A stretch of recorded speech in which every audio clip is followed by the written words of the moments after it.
Hello students. So we have completed our exercise 8.1. Now we are to start exercise 8.2.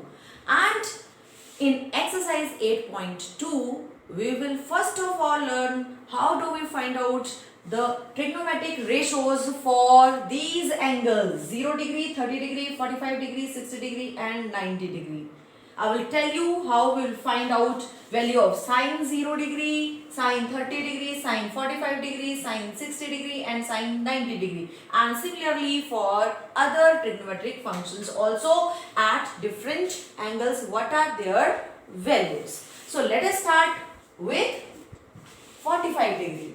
So this is 90 degree because this is a right angle triangle. ABC is a right angle triangle where angle B is 90 degree. And I have to find out the values of different trigonometric functions at 45 degree. So I am taking this 45 degree.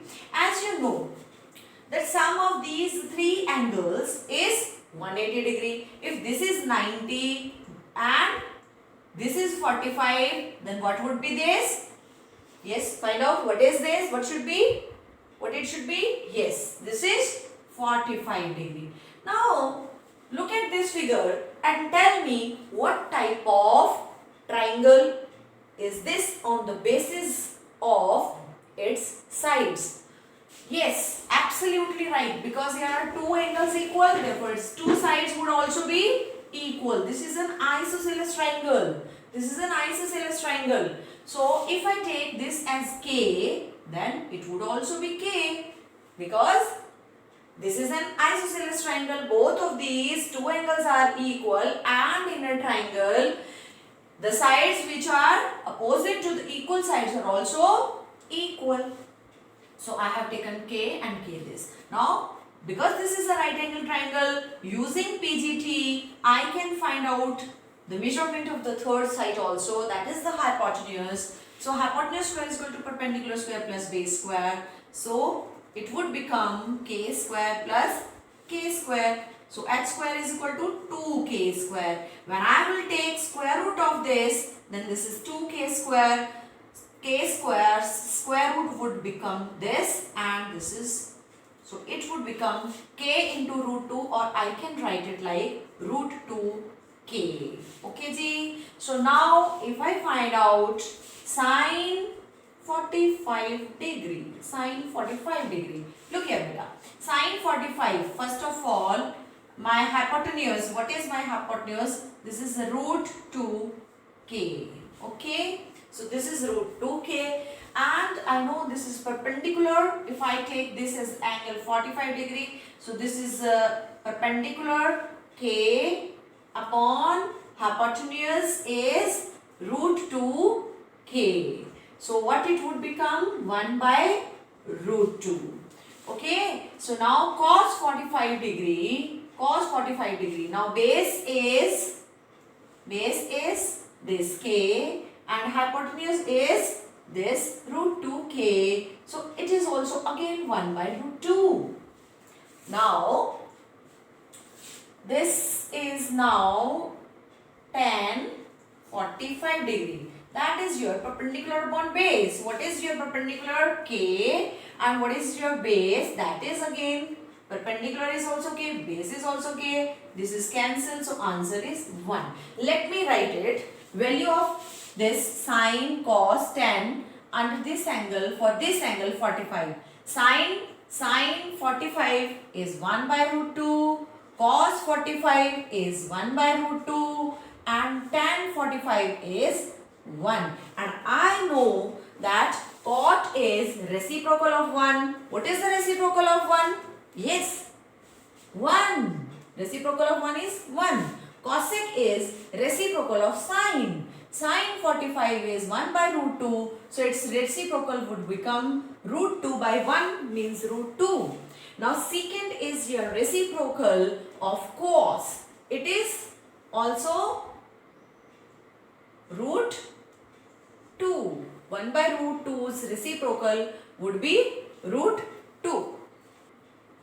Now we will find trigonometric ratios for these two angles 30 degree and 60 degree. ठीक, इसके लिए of all we will take an equilateral triangle ABC and then we will draw an altitude, this perpendicular AD to BC.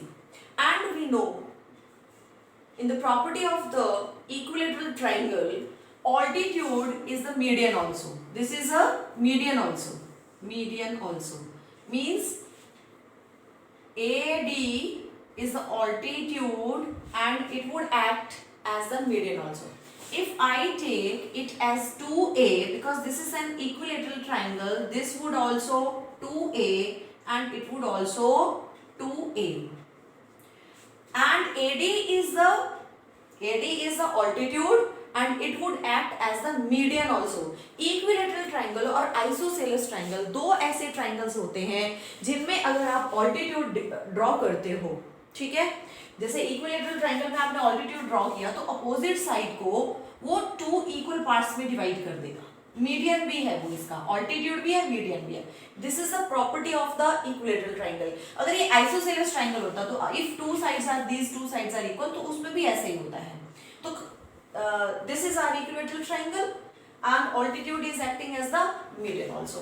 तो ये ए हो गया, तो ये भी ए. अब आप इसमें क्या करेंगे, ए डी, ये AD है, पहले हम इन राइट ट्राइंगल, ये आपका राइट ट्राइंगल हो गया ना, in right triangle ABD hypotenuse square using PGT. अब इसमें पाइथागोरस लगा सकते हैं ना, इस वाले ट्राइंगल में आप पाइथागोरस लगाएंगे, इस वाले ट्राइंगल में. अच्छा, एक पहले इससे पहले हम थोड़ा सा इसके एंगल्स के बारे में भी देख लेते हैं. ये क्योंकि इक्विलेटरल ट्राइंगल है, ये भी 60 डिग्री है, ये भी 60 डिग्री है, और क्योंकि ये भी 60 डिग्री था. इक्विलेटरल ट्रायंगल में जो आप ऑल्टीट्यूड ड्रॉ करते हैं, ये जो ऑल्टीट्यूड है, ठीक है, ये आपका मीडियन भी हो गया. अब ये आपका नया ट्रायंगल बन गया. ये जो है, ये ऑल्टीट्यूड जो होता है वो सब कुछ होता है, वो मीडियन भी वही है इक्विलेटरल ट्रायंगल के लिए, सिर्फ इक्विलेटरल ट्रायंगल के लिए. वो ऑल्टीट्यूड भी है, वो मीडियन भी है, वो एंगल बाइसेक्टर भी है, वो ऑर्थोसेंटर भी, सब कुछ होता है वो. तो ये आपका एंगल बाइसेक्टर भी है, ये आपका एंगल बाइसेक्टर भी है. ये फुल एंगल कितना था, क्योंकि एबीसी आपका इक्विलेटरल ट्रायंगल था, तो ये फुल एंगल जो था वो 60 डिग्री का था. लेकिन ये अब आपका कितना हो गया, 30 डिग्री. अगर ऐसे समझना है तो दूसरे तरीके से समझ लो भाई, क्योंकि ये वाला जो आपका ट्रायंगल है, ये वाला जो आपका ट्रायंगल है, इसमें ये 60, ये 90, 60 प्लस 90 150, और इस वाले ट्रायंगल में ये कितना हो जाएगा, angle by angle sum property कितना हो जाएगा, 180 बनाने के लिए 30. Is it clear? Okay. Now in this triangle ABD using PGT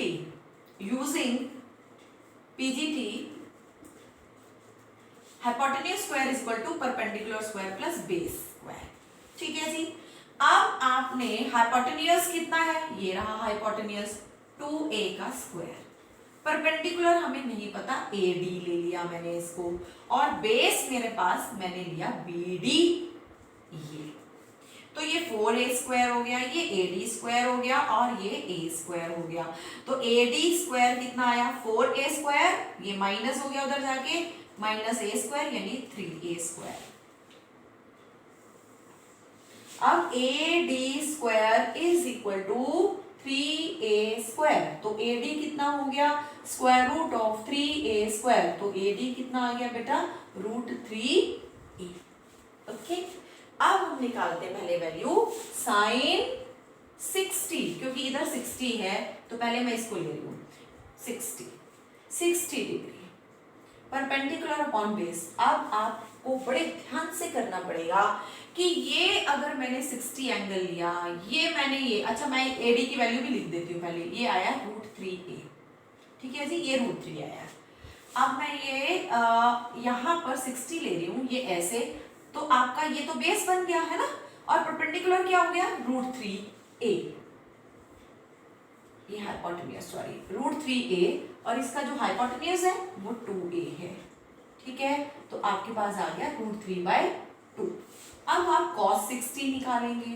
cos 60 क्या होता है, base upon hypotenuse, base upon hypotenuse. अब इसमें बेस हमने A लिया था, हाइपोटेन्यूज 2A है, तो A अपॉन 2A, A से A cancel 1/2.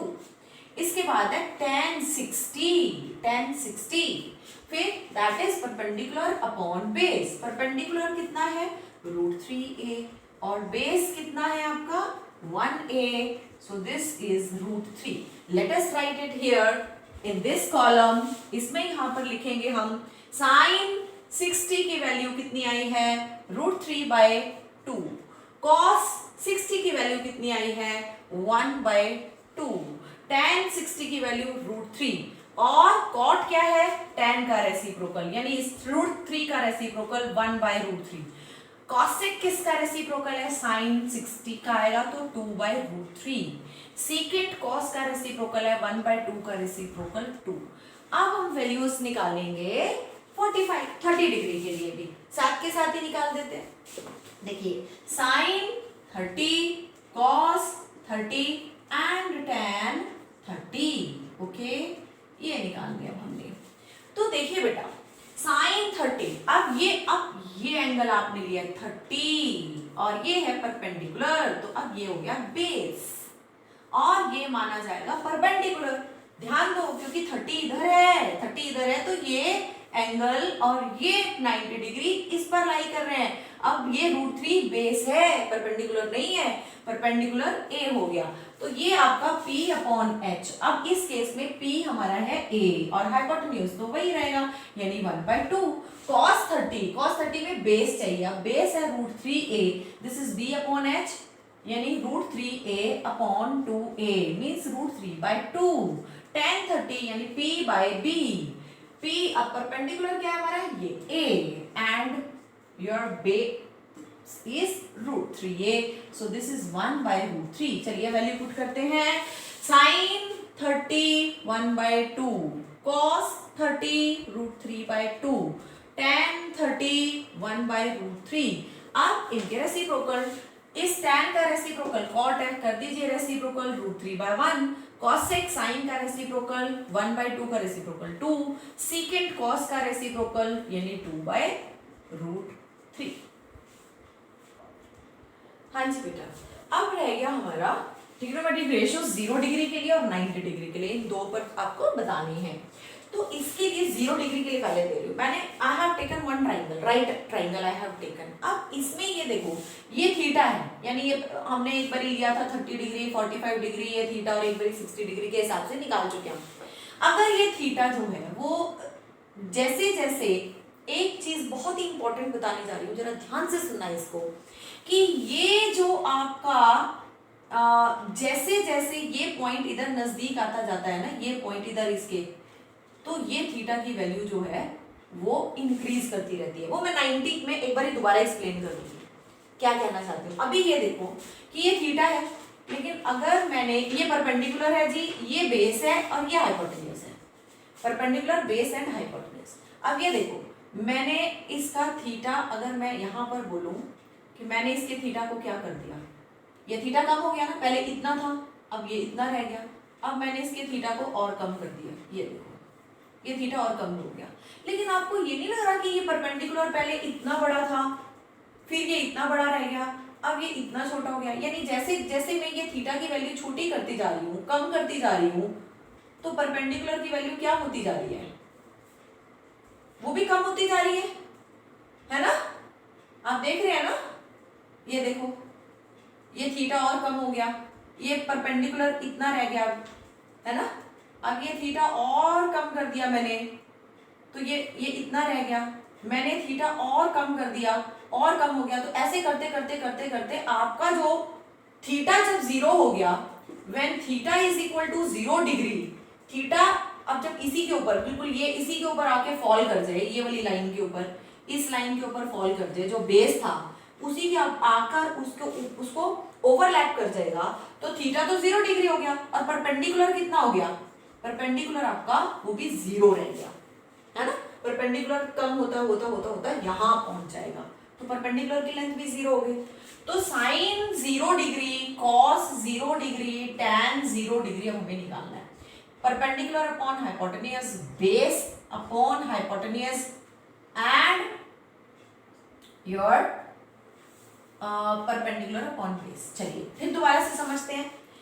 as you are decreasing the value of theta, value of perpendicular, measure of this perpendicular is also decreasing with the decrease in value of theta.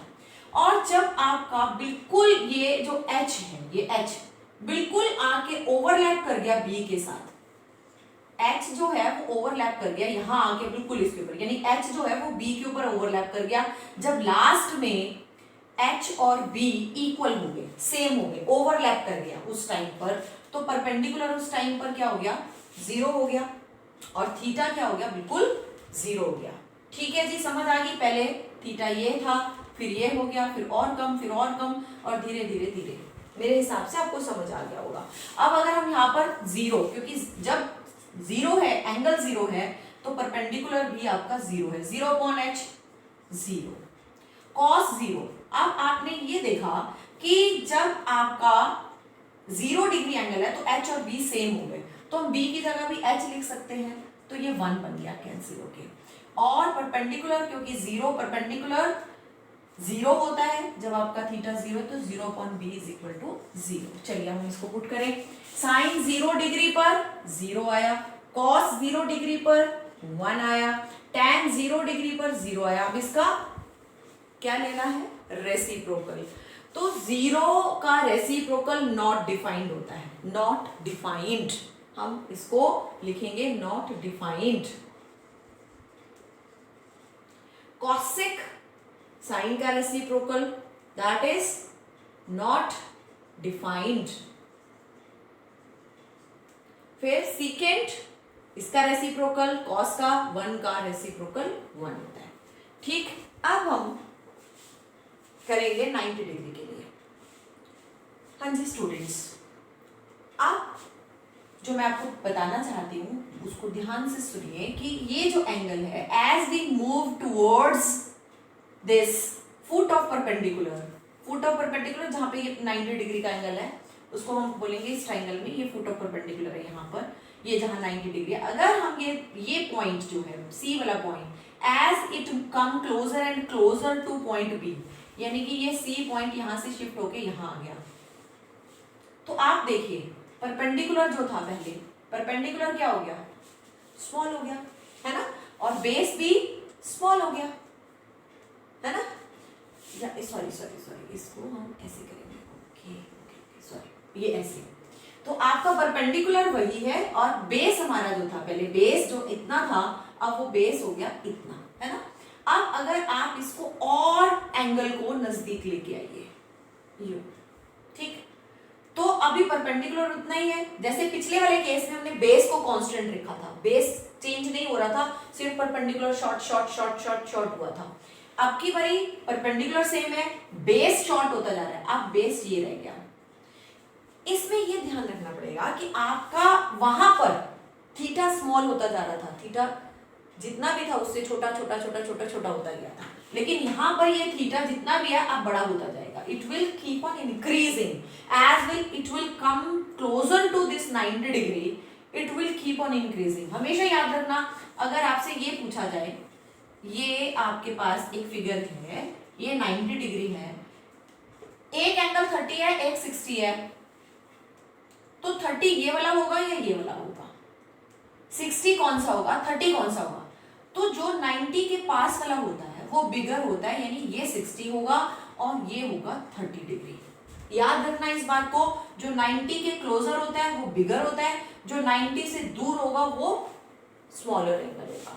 ठीक है, तो अब जैसे जैसे ये इसके नजदीक आता जाएगा, ये एंगल बढ़ता जा रहा है, लेकिन बेस छोटा होता जा रहा है, एंगल ये बढ़ता जाएगा और ये छोटा होता जाएगा। अल्टीमेटली एक सिचुएशन ऐसी आ जाएगी आपके पास, जबकि एंगल जो है, जो थीटा है वो 90 डिग्री हो जाएगा, और जो आपका बेस है वो बिल्कुल जीरो हो जाएगा, और जो हाइपोटेन्यूज है वो अब किसके इक्वल, ये देखो, ये जो हाइपोटेन्यूज है अल्टीमेटली, ये जो हाइपोटेन्यूज है वो अल्टीमेटली किसके इक्वल आ जाएगा, वो अल्टीमेटली परपेंडिकुलर के इक्वल आ जाएगा, हाइपोटेन्यूज परपेंडिकुलर के इक्वल बन जाएगा धीरे धीरे धीरे धीरे धीरे।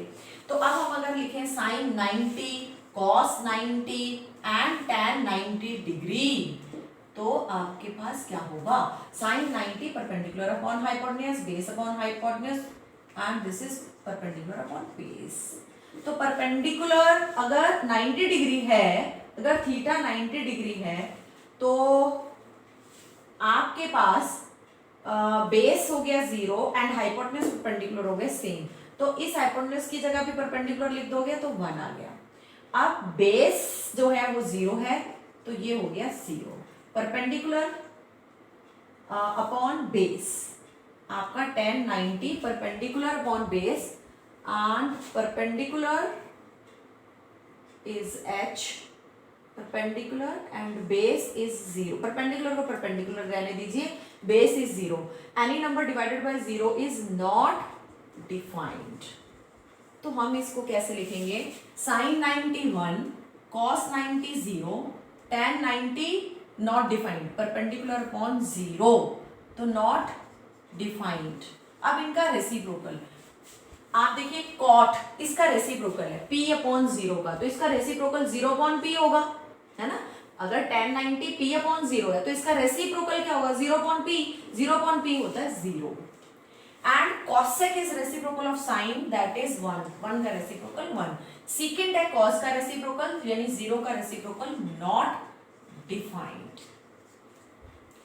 तो अभी हमने जो टेबल बनाया ये सारा टेबल है जिसको बोल सकते हैं backbone of your trigonometry in 9th class, not only 10th class, not only in 10th class for your higher classes also. ये वैल्यूज जो है, ये टेबल जो है बिल्कुल टिप्स पर होना चाहिए। अब आप सोचोगे मैडम इतना बड़ा टेबल हम कैसे याद करेंगे, ये तो बहुत मुश्किल है याद करना। तो इसके लिए ट्रिक है। अब वो ट्रिक क्या है कि आप सिर्फ साइन का याद कर लीजिए, कॉस और टेन तो अपने आप याद हो जाता है। कैसे भाई, आप देखिए साइन 0, 30, 45 डिग्री एंड 90 डिग्री, ठीक है। अब आपने लिखना है यहां पर 0, 1, 2, 60 रह गया, 45 के बाद 60 देन 90, 2, 3, 4, ठीक। Divided by 4, divided by 4, divided by 4, divided by 4, divided by 4, take square root, square root, square root, square root, square root. 0 upon 4, numerator में 0 डायरेक्ट 0, 1 का स्क्वायर रूट 1, 4 का स्क्वायर रूट 2, ये कैंसिल हो गया तो 1 बाय रूट 2, क्योंकि 1 ऊपर 1 है, 1 का स्क्वायर रूट 1 होता है। रूट 3 और 4 का स्क्वायर रूट 2, 4 अपॉन 4 1, 1 का स्क्वायर रूट 1। तो इसको ये ट्रिक है इसको याद करने की। ये तो हो गया साइन। और कॉस क्या है, बिल्कुल इसका रिवर्स, ये 1 इधर आ गया, ये इधर आ गया, ठीक है। दिस इसमें भी ऐसे याद करना है। देखो हमें साइन 0 पर जो वैल्यू है वही कॉस 90 की वैल्यू होगी, कॉस 90 पर, ठीक। ये 1 बाय रूट 2, 1 बाय रूट, उसके बाद root 3 by 2, 1 by root 2, 1 by 2, 0, ठीक है। अगर आप मेरे से पूछे cos 45 की क्या वैल्यू होगी, वो sin 45 के इक्वल होगी, क्योंकि 45 प्लस 45 90, हमें सम 90 करना है। अब cos 30 की वैल्यू क्या होगी, 30 में क्या ऐड करोगे कि 90 आए, 60, तो sin 60 पर जो वैल्यू है, sin 60 की value we know that root 3 by 2 है, ठीक है। ऐसे ही cos 60 की वैल्यू क्या होगी, हम साइन लिखेंगे, ये 60 है, 60 में क्या ऐड करोगे कि 30 आए, 90 आए, 30, यानी साइन 30 की value that is your 1 by 2। Okay, इस तरीके से इसको याद करने का होता है। अब tan का कैसे करेंगे भाई, साइन और cos का तो हो गया, अब tan का कैसे करेंगे। tan का करने के लिए sine upon cos, 0 upon 1 is 0, sine upon cos, this upon this, 2 से 2 कैंसिल हो जाएगा, 1 बाय रूट 3, ये दिस अपॉन दिस कैंसिल हो गया 1, दिस अपॉन दिस, 2 से 2 कैंसिल, रूट 3 बचा, 1 अपॉन 0 नॉट डिफाइंड। इस तरीके से ये सारे ट्रिक्स हैं इसको लर्न करने की। अब मैं आपको बोलूंगी फिर भी आप इसकी वैल्यू याद करो और इसकी याद करो, ये तो फिर भी चलो उसका जैसे मैंने समझाया। अब इसके बाद है कॉसेक, सीकेंड एंड कॉट की वैल्यू, वो इनके रेसिप्रोकल लेने हैं। जो भी ये है इसका रेसिप्रोकल लेना, जैसे मैंने यहाँ पर लिख के बताया था आपको, तो वो रेसिप्रोकल लेना है। बेसिकली तो साइन का आपको पता होना चाहिए, ये लर्न करो, मतलब ये टिप्स पर करना। आपको एकदम बोले कोई cos 60 की वैल्यू क्या है 1/2, बिल्कुल आपके टिप्स पर होनी चाहिए, और इसके लिए आपको लर्न करना ही पड़ेगा। इसके अलावा भी यहाँ पर जैसे मैंने ये ट्रिक बताया आपको, ये एक ट्रिक बताई, ये तो बहुत लंबा मेथड है। देखो ये चीज जो मैंने अभी ट्राइंगल लेके सारा आपको एक्सप्लेन किया, वो इसलिए किया कि ये वैल्यूज आई कहाँ से, ये आपको पता होना चाहिए, ठीक, कि हवा में से नहीं आ रही, ये कैलकुलेट करके इस तरीके से निकाली गई है। ये टेबल बता दिया जाता है डायरेक्टली, टेबल से क्या, ये टेबल कहाँ से आ गई, ये तो ट्रिक्स निकाल लेते हैं हम किसी भी चीज को याद करने के लिए, ये वो वाली ट्रिक है। लेकिन ये वैल्यूज आई कहाँ, वो मैंने बड़े बड़े आपको ट्राइंगल्स से जो डिराइव करके बताया, वो आपकी नॉलेज में होना जरूरी है। लेकिन अल्टीमेटली जो काम आता है, प्रैक्टिकली क्वेश्चंस में काम आती है, वो यही वैल्यूज आती हैं। तो आपको लर्न करना है। लर्न कैसे करना है जरा ध्यान से, जैसे sin 30 एकदम 1/2, cos 60 1/2, sin 45 1/√2, tan 30 1/√3। ये वैल्यूज इस तरीके से टिप्स पर होनी चाहिए। बार बार लर्न करो, बार बार इनको क्वेश्चंस करो और उनमें वैल्यूज को पुट करो, तो आपको आ जाएगा। ये ऐसा कोई बड़ा मुद्दा नहीं है। हाँ जी स्टूडेंट्स, अभी जो मैंने वैल्यूज कराई उसके लिए एक और ट्रिक भी है। एक ट्रिक तो मैंने बताई आपको, इसके अलावा जो नेक्स्ट ट्रिक है उसके लिए आपने अपना लेफ्ट हैंड लेना है। इसको बोलते हैं palm trick method. Palm trick method में you have to take your left hand. Left hand में आप क्या करिए, यहां पर लिखिए 0 इसमें, ठीक, और इसमें 30 डिग्री, ये 45 डिग्री, ये 60 डिग्री, और ये है 90 डिग्री। ठीक है, मैंने कर लिया, देख लिया आपने। अब जब साइन के लिए करेंगे तो आपने ये थंब पर लिखा हुआ है 0, क्या लिखा है 0, ठीक है, इसको देखो, ठीक है, इसको देख के आप ये देखो कि इसके अगर यहां देखो तो इसके लेफ्ट में कितनी फिंगर्स हैं, कोई फिंगर नहीं है। आप इसको पकड़ लो, इसके लेफ्ट में कितने फिंगर्स हैं, नो फिंगर, लेफ्ट में देयर इज नो फिंगर, तो 0/2 कर दो, ठीक है, /2 सबका कर दो, /2 अब 30 डिग्री वाले पर आ जाओ, 30 डिग्री, ये रहा 30 डिग्री, इसके लेफ्ट में कितनी, एक फिंगर है, तो 1/2।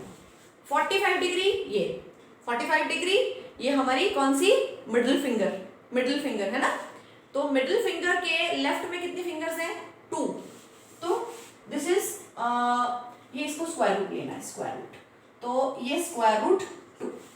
उसके बाद आ जाइए 60, ये रहा मेरा 60, जिसको रिंग फिंगर बोलते हैं। रिंग फिंगर के लेफ्ट में कितनी फिंगर्स हैं, 1 2 3, तो √3। अब आ जाओ 90 के लेफ्ट में कितनी फिंगर्स हैं, ये लिटिल फिंगर है ना जिस पर मैंने 90 लिखा है, इसके लेफ्ट में कितने फिंगर्स हैं, 4, तो स्क्वायर रूट 4। तो अल्टीमेटली ये कितना हो गया, साइन के लिए 0/√2 0, 1 का स्क्वायर रूट 1 ही होता है, तो अगर इसको रेशनलाइज कर लेते हैं, रेशनलाइज कर लो, तो ये 1/√2 बन जाएगा, दिस इज √3/2, और ये आ जाएगा 2/2, दैट इज 1। आगे ना साइन की वही वैल्यूज। अच्छा, अब हम कॉस के लिए करेंगे, कॉस के लिए करते हैं हम, ठीक, ये साइन के लिए हो गया, मैं इसको यहाँ पर लिख देती हूँ फटाफट से, ये हो गया साइन के लिए, 0 1/2 1/√2 √3/2 एंड 1, ठीक। अब मैं कॉस के लिए करती हूँ।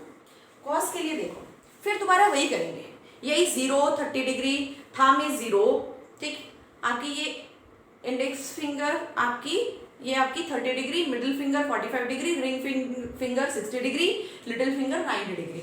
अब हमें इधर लेफ्ट में नहीं देखना, अब हमें अपनी साइड के इधर, सॉरी पहले वो था राइट था, सॉरी मैं जितना बोला वो पहले इधर वाला देखना था, वो राइट था, अब हम लेफ्ट में इधर देखेंगे, सॉरी।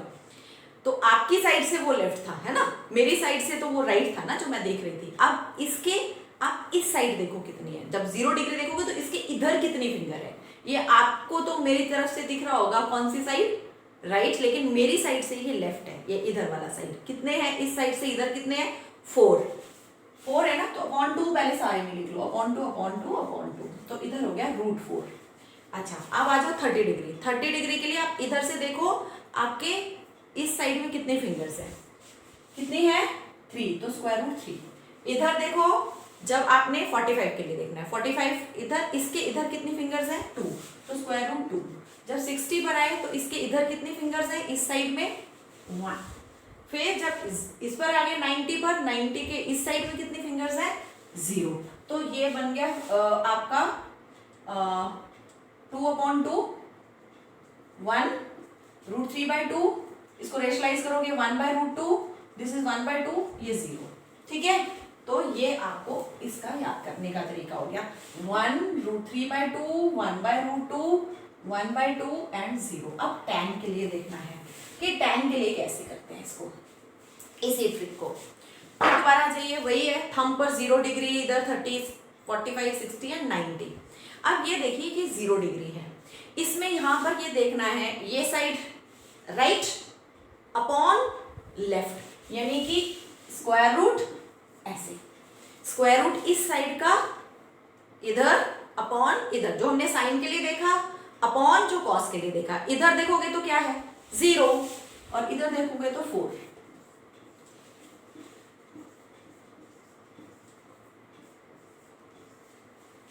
अब 30 डिग्री के लिए करोगे तो इधर कितना है 1 और इधर 3, तो ऊपर 1 नीचे 3।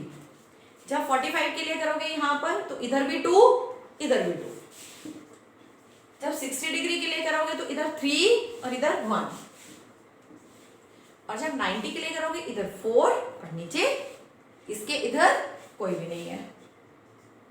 तो अगर हम इसको सिंप्लीफाई करें, ऊपर न्यूमरेटर 0 है तो 0 हो गया, 1 का स्क्वायर रूट 1 ही होता है, √2/√2 कैंसिल, 1 आ गया, √3/1 √3 हो गया, 4/0 नॉट डिफाइंड हो गया। ये आपका tan का आ गया। तो ये इसको बोलते हैं पाम ट्रिक मेथड। सिर्फ अगर मैं tan की वैल्यू लिख दूं कि ये tan की वैल्यू बची आपकी, ये tan की वैल्यूज है।